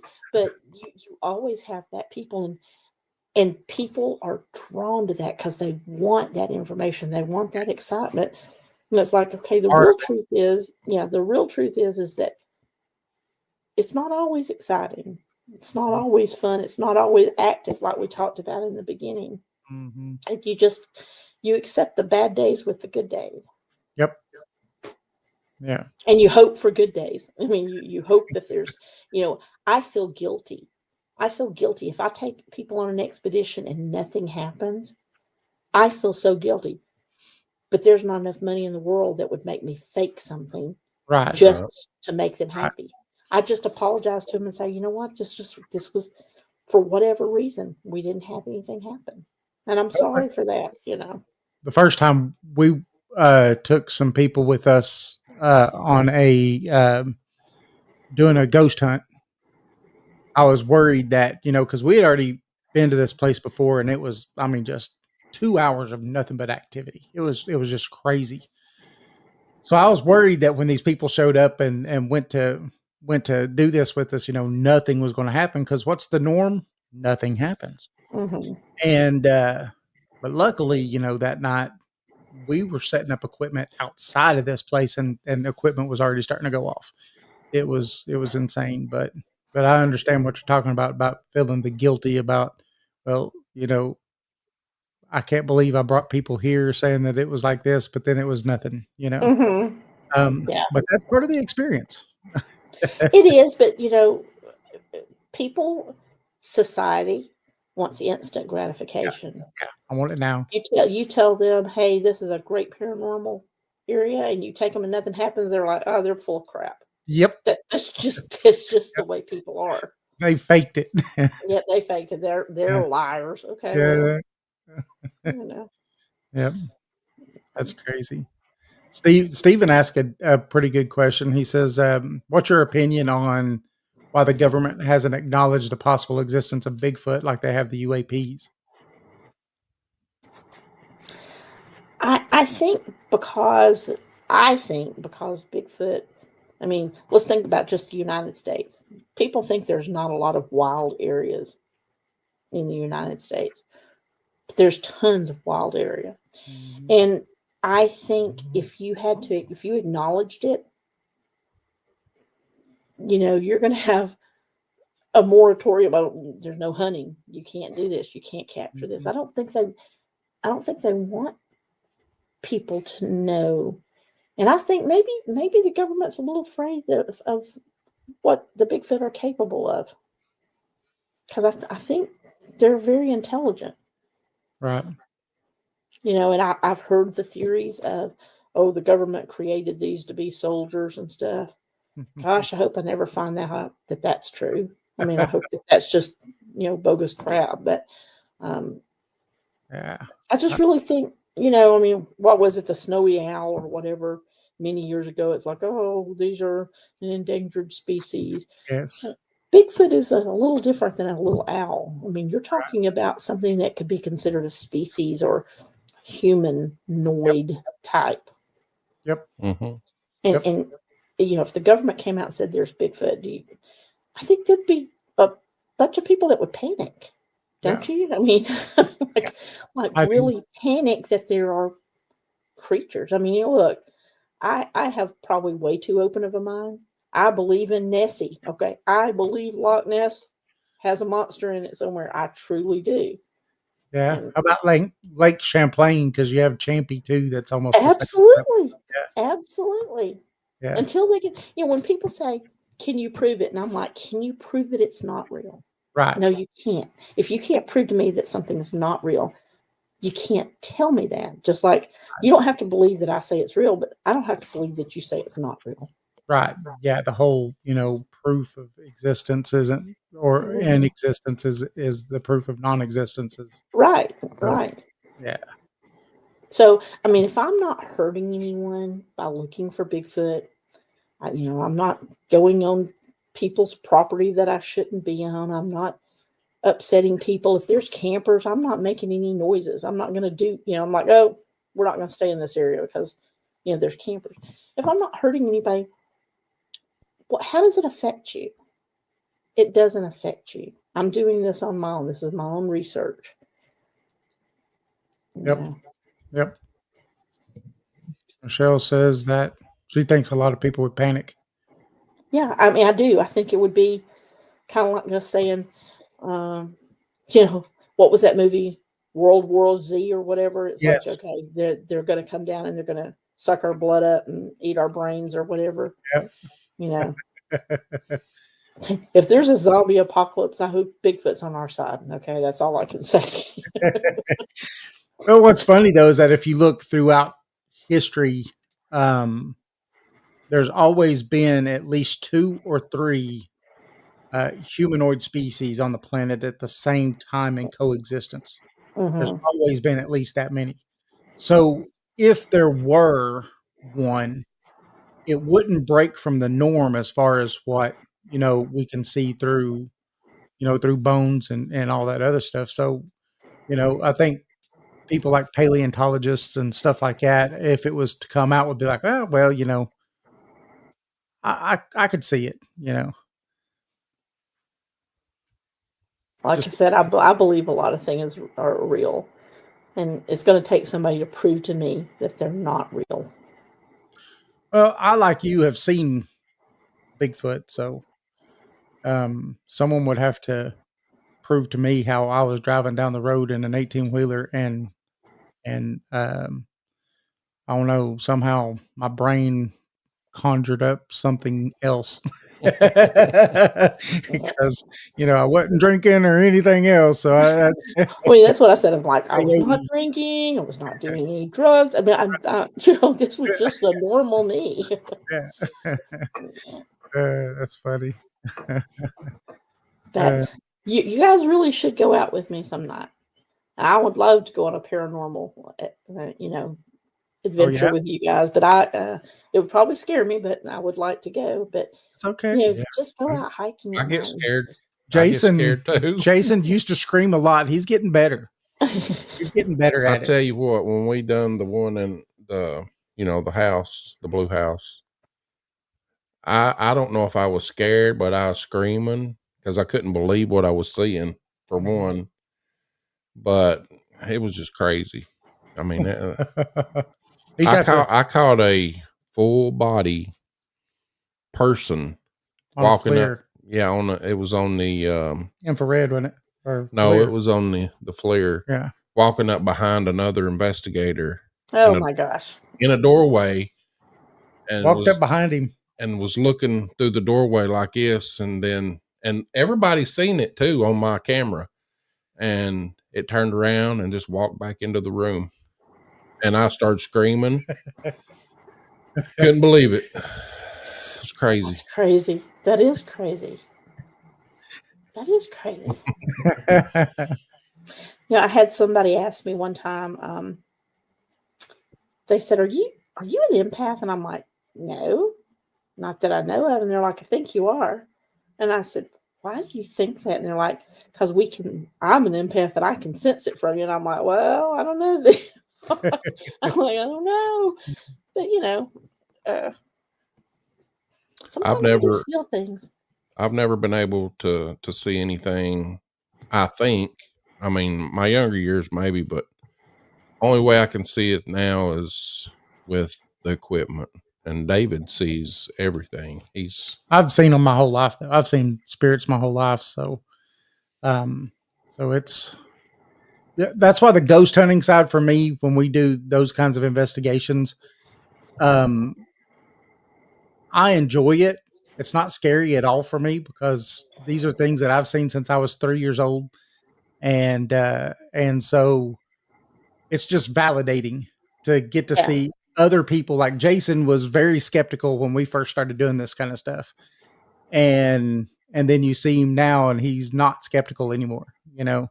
Because he's got to have some of these experiences and see some of these things, and so. For me, it kind of validates what I've seen my whole life. Well, you have a gift. I mean, you have a gift to be able to see that. When I was 3, it was a very scary gift, though. Yeah, It true. was scary. That's the exact same thing the priest told him. It was, He yeah. had a gift. It was almost daily. I would wake up about 3:00 every morning in my bedroom, and there'd be 3 or 4 people standing in my bedroom that I didn't know. Just 3 or 4 people, and that's the way I've always seen them. I've not seen them as see-through apparitions or anything else. They're actual people standing there. And so that's what scared me, was these people were in there. Well, when I would run out of my bedroom to run to, crying to my mom, these things would follow me. And I was the only one that could see them, though. And so my mom would take me to, the preacher, and the preacher's like, "Oh, it's a gift. It's a gift." And I'm like, "You want it?" Because Yeah, I don't want it. yeah, I don't want this gift. And whoever gave it to me, I don't like you anymore, So, but by the time I was 5, I got to the point where it wasn't scary anymore, and I started really kind of realizing what it was, and so, kind of went Yeah. from there. But yeah, it was crazy. Now my later years in life, it's even funner than it ever has been. So we went to Chickamauga, and I saw a Confederate soldier there. He actually took his Really? he took his hat off at me and waved at me. So In North Georgia, I had a lady who was a medium. I didn't know she was a medium before she came. She told me after the fact. And we were in an area, and she was just acting, and I'll just say weird. And, she said, she started singing the Battle Hymn of the Republic. And I said, "What are you doing?" Because we were Bigfoot hunting. She's like, "There's lost souls here. There's soldiers here that haven't crossed over." And I'm like, "What? What? You're freaking me out." This is not what I signed up for. But I mean, she obviously really felt it, Right. and I can't tell her she didn't feel it. I don't communicate with her anymore. My mom died in 2018, and she called me and she told me something about my mom that she couldn't have known. She told me about this boat that my mom and my dad had built. And I thought, how do you know that? There's no pictures of this. There's nothing. She described it, and she's like, "They're fishing on the river. They're okay." And I thought, holy crap, this lady's for real. Yeah. Well, the following year, and I'm sure you know this, the following year, my son died of a drug overdose. And she called me again, and she told me some things about, like, that my son couldn't get into heaven or whatever. And I was like, "Don't ever call me again," because people were like, "Oh, you shouldn't believe her." I'm like, what she told me about my mom was true. Right. I can't pick and choose, what Right. to believe. It's like she knew things then, but I told her at that point, I said, "Please don't ever call me again," because it was just, it was upsetting. Too much. to Yeah. me. It was just too much information. And then she finally somehow sent word to me. She's like, "Okay, your son is in heaven now, and everything's okay." And I thought, okay, but still don't talk to me again. I don't need to know anything that you might know. Okay. Leave me in the dark. Yes, please don't tell me those things. When a mother loses a child, especially to a drug overdose, you don't need to know everything. Right. You just don't. You already You know don't what you need to know, and Yeah. that's it. That's it. You don't need to know that stuff. Right. Yeah. But Yeah. I don't know. I've never had, I don't know how to say what it is that I have. I can see them. I've never heard them. They've never talked to me. I've never had anything like that that's ever happened through my whole life. But like going to Chickamauga, I could feel the place. It feels like 100 pounds of weight have been set on my shoulders the whole time I'm in there, and I can literally feel the weight on me. sure. And there's a lot of places there that make me sick. 2 or 3 weeks ago, my wife wanted to go, so I took her.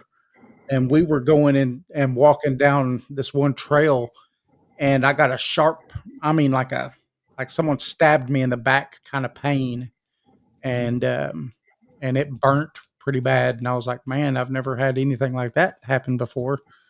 Um, but yeah, so I don't know, but Did I, you have any? Did you have any marks on you after you left? I didn't, I really didn't even look.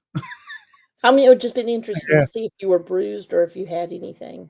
Yeah. I told the wife, I said, it felt like I got shot or stabbed. That's what it felt like. Wow.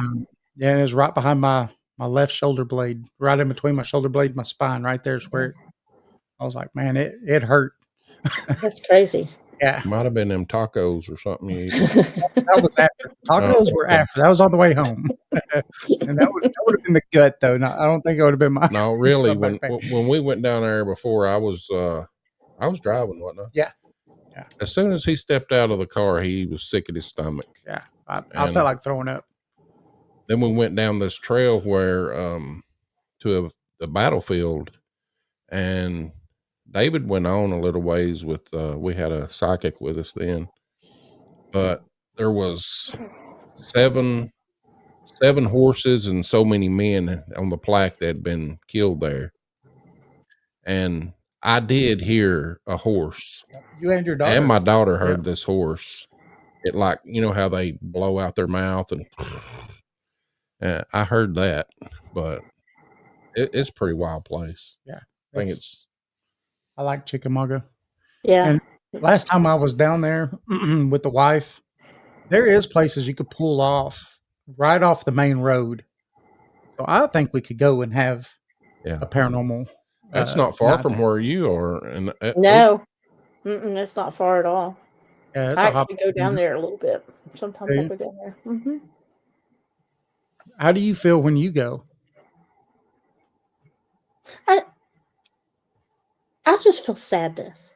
Yeah, that's what my I've been out on a Bigfoot trail before that somebody said, what's going on with you? And I said, I just feel like there's a sad old man or a sad old soul here. And they're like, what are you talking about? And I'm like, I don't know. Just what I'm sensing is that there's somebody really sad right here, you know? Yeah. We'll have to do that sometime. We'll have to take you with us, and then we'll have to go with you. Yeah. We'll bring Matt along. Oh, yes. Get Matt and Stephen. Yeah, he can Stephen's show right us where to go. He lives in them mountains. Yeah. So. Hey, we'll go. Well, Stephen's the one that sent me all those videos of the guy that's got something going on his property. Yeah. So. I'd love to see him. The videos? Yeah, I would. I'll ask Stephen. I can keep a secret. I'll ask Stephen if he don't mind. But if he don't mind, I will send them to you. Yeah, I'd love to see him. Because, I mean, you know, it's kind of like if you hadn't been out in a while or you hadn't had any activity or something in a while, and then you just want to see something and get you all excited again, you know. Yeah. I'd said that I needed a break. I said, I cannot do an October expedition. And I told Moneymaker that. I said, Matt, I'm burnt out. I just need a break. And so I didn't do one. And then I talked to him the other day, and I'm like, I think I want to do one in December. He said, I thought you were burnt out. And I said, I've got the itch. You know, I said, I can't stand it. I can't stay away. I don't want to go. Yeah, my wife said she felt the same way. She said she felt sad there. Sadness. Mm-hmm. But yeah, I don't know. I that's something that I haven't done and I would love to go do though. Yeah. Is do a Bigfoot expedition. That'd be fun. Hey, I've told Matt that we need to get some people in the group and just go do a camping trip and hike some trails at night in a good area. You know, it's the same thing as an expedition. On a BFRO expedition, you know, I do the whole, you know, we'll do a casting class, show people how to cast tracks. We'll do a lot of different things like that, show them how to make a long duration recorder. Which that's pretty cool. Get you a good recorder and make you a contraption, and you hang it out in the woods, and it can last for up to 30 days. And you have timed times that you set your recorder to come on. Wow. And then you have 30 days of just listening to stuff in the forest. Takes a long time to listen to it, but it's cool. You hear all sorts of stuff. Do y'all set out like trail cams and stuff and then go? I don't do that much anymore because you don't ever get anything that you really want to see. Yeah. You get things that you don't want to see. Do you think People that making out all sorts of stuff. You're like, oh, wait. because a lot of people say that they think that they could see the IR on those cameras, and that's why they well, never catch it. I believe that because if you'll watch a trail cam, what do the deer do? What do the hogs do? What do the bear do? They go and they look straight at it. If they can see it, and they don't really care. They just look straight at it and then they walk on. But I think Bigfoot can sense it and they stay away from them. I've seen some. They've got some new ones that are out now that do not have IR on them anymore. And do they cost an arm and a leg? They're pretty expensive right now. Yeah. It'll be a few years before I could get one for sure. But I just think it would be kind of neat to have one that's not, that doesn't have that IR technology. Maybe it will do better. Yeah. But I mean, start with the recorders. If people who don't have the thermal equipment, start with a recorder. And like we turn our recorders on before we get out of the car. And then, you hang one on your backpack. You put one on the car tire for anything that has come up while you're around. And interesting. I have one running outside my tent the whole time I'm there. Hear all sorts of crazy things. Shouldn't have ate that chili last night. But that's funny. Sometimes you may not hear something, and then you go back and listen to your recorder, and it's like, wait, what is that? And then you put it on the spectrogram to see if it's a human or a Bigfoot or something that's that spikes differently. Right. Yeah. And then you just erase it. If there's nothing on there, you just erase it and just start over. Yeah, that's a good thing about digital voice recorders. It's so easy to erase. Yeah. Well, Lori, we got about just a few minutes left. If you want to give out, what you're doing, what you're going to be doing, where you're going, if you're going to any festivals or anything, and your Etsy store. Well, Thursday I'm going to Loudonville, Ohio, Mohican Bigfoot Festival. And that's a really good area for Bigfooting, but probably won't have time to do any of that other than just sitting around a campfire or whatever. And then I just, have some little camping trips planned. I don't have anything big planned. I've got another festival in November in Lexington, a conference, a Crypticon. Do y'all ever go to Crypticon?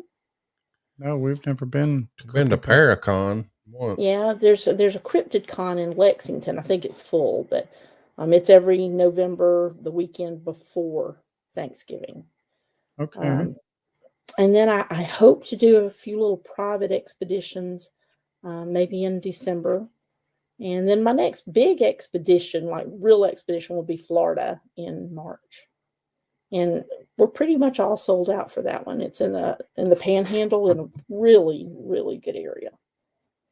Is that Marie going to be?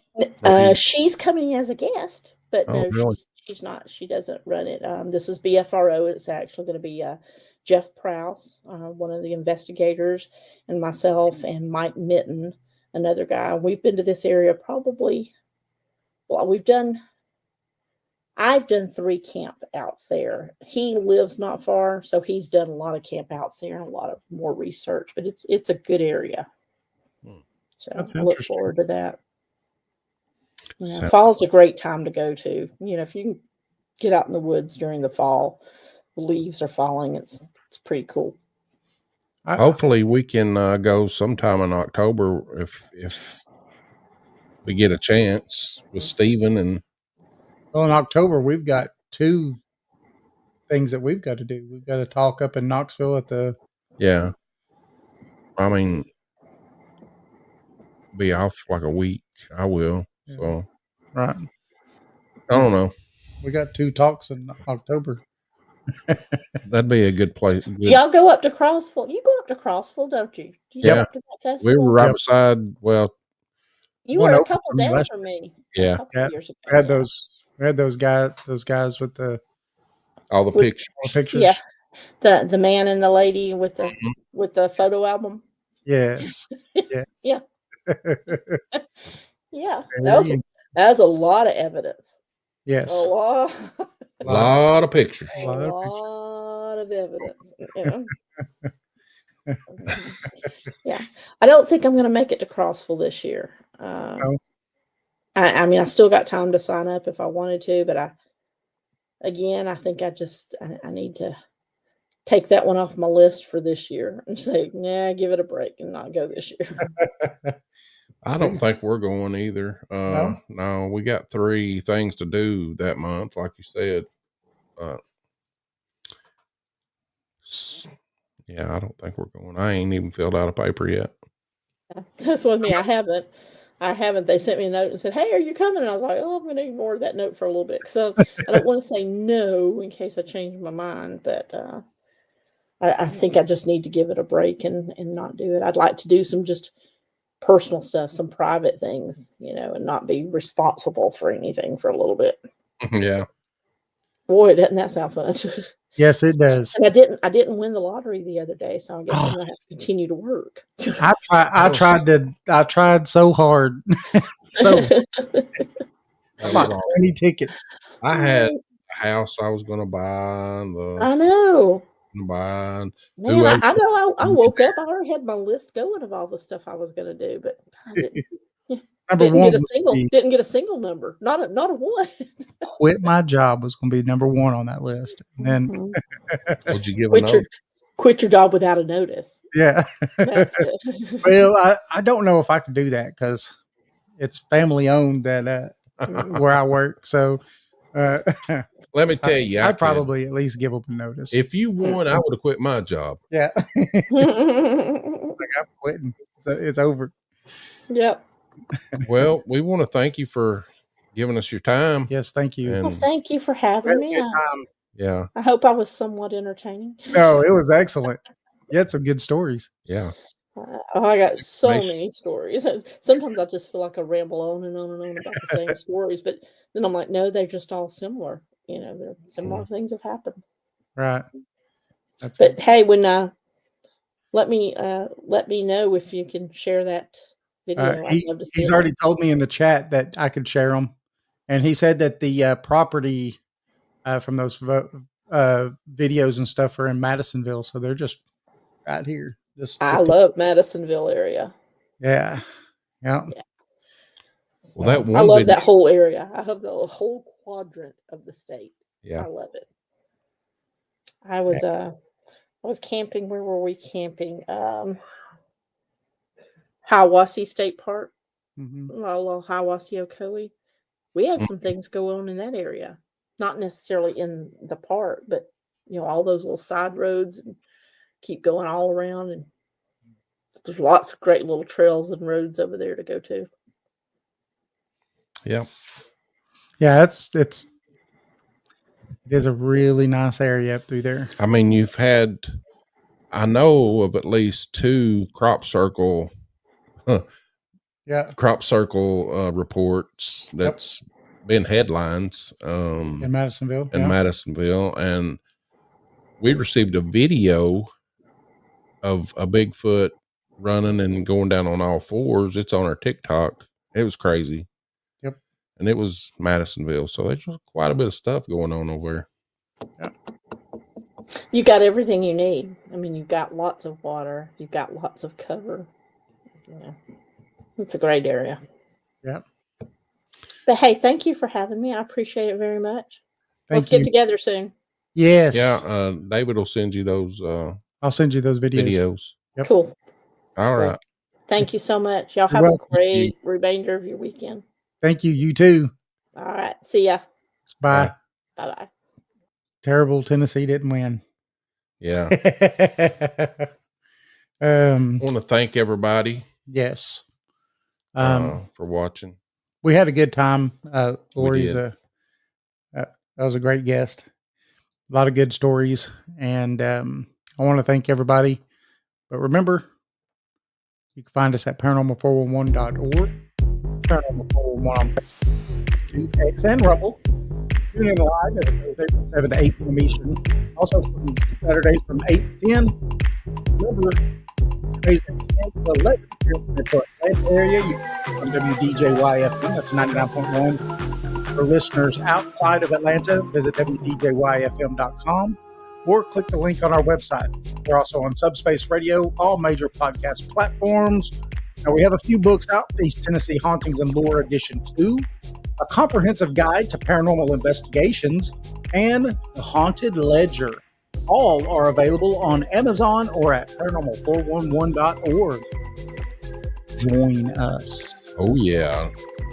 And next Saturday, we have Thrulis Draconis Hanus on. Oh, is it going to be some readings? Live call-in show. Get your cards read. Ooh, time to have some fun. Thank you, everybody. See you.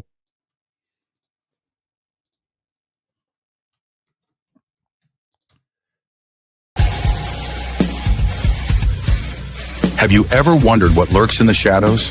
What secrets the night hides? What strange phenomena might be happening just beyond your perception? Join us as we journey into the world of the paranormal, exploring everything from ghosts and UFOs to cryptids and unexplained occurrences.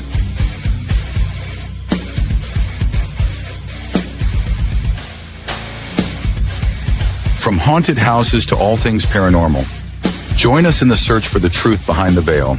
Welcome to Paranormal 411.